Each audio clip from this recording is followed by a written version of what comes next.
विनोद जी, क्या ये मजबूरी है बीजेपी की? जैसे प्रधानमंत्री को ये कहना पड़ा कि नहीं, इस बार मोदी की गारंटी को हर घर पहुंचाइए, हमारा चेहरा कमल है। मजबूरी है तीनों राज्यों में, या ये आप इसको रणनीति के तौर पर देखते हैं? देखिए मानक जी, ये परंपरा चेहरा देने की किसने शुरू की? ये चेहरा देने की परंपरा भारतीय जनता पार्टी ने शुरू की, अटल जी के ज़माने से ही।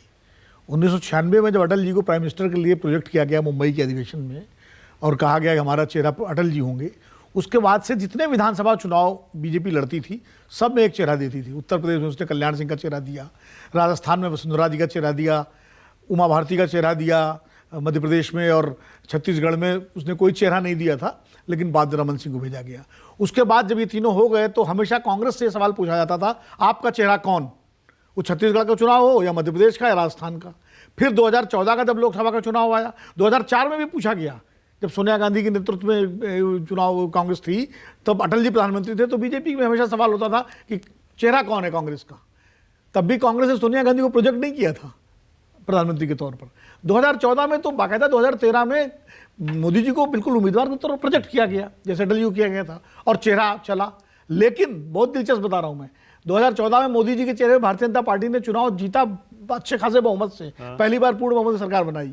उसके तुरंत बाद चुनाव महाराष्ट्र का हुआ, हरियाणा का हुआ, वहां चेहरा नहीं दिया बीजेपी ने, वहां दोनों का चेहरा नहीं दिया। वहां चेहरा था भी नहीं शायद कोई, इसीलिए नहीं दिया ना, इसलिए नहीं दिया। मोदी जी ने अपने चेहरे पे लड़ा। हाँ। और चुनाव के बाद देवेंद्र फडणवीस मुख्यमंत्री बने महाराष्ट्र में, और खट्टर साहब बने हरियाणा में। उत्तर प्रदेश का चुनाव 2017 में हुआ, उसमें भी चेहरा नहीं दिया भारतीय जनता पार्टी ने, और योगी जी आ गए।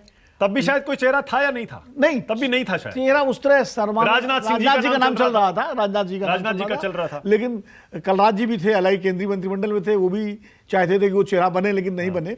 चेहरा कोई नहीं आया, और मोदी जी के नाम पर चुनाव हुआ, और योगी जी बाद में मनोनीत हुए मुख्यमंत्री के रूप में।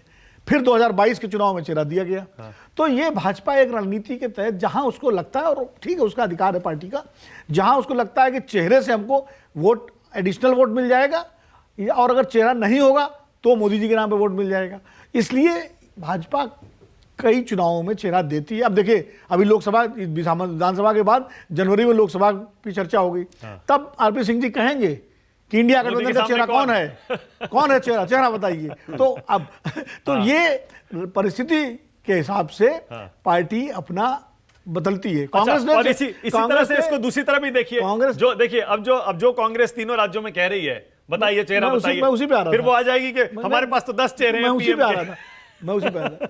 देखिए, मैं और थोड़ा पीछे ले जाता हूं।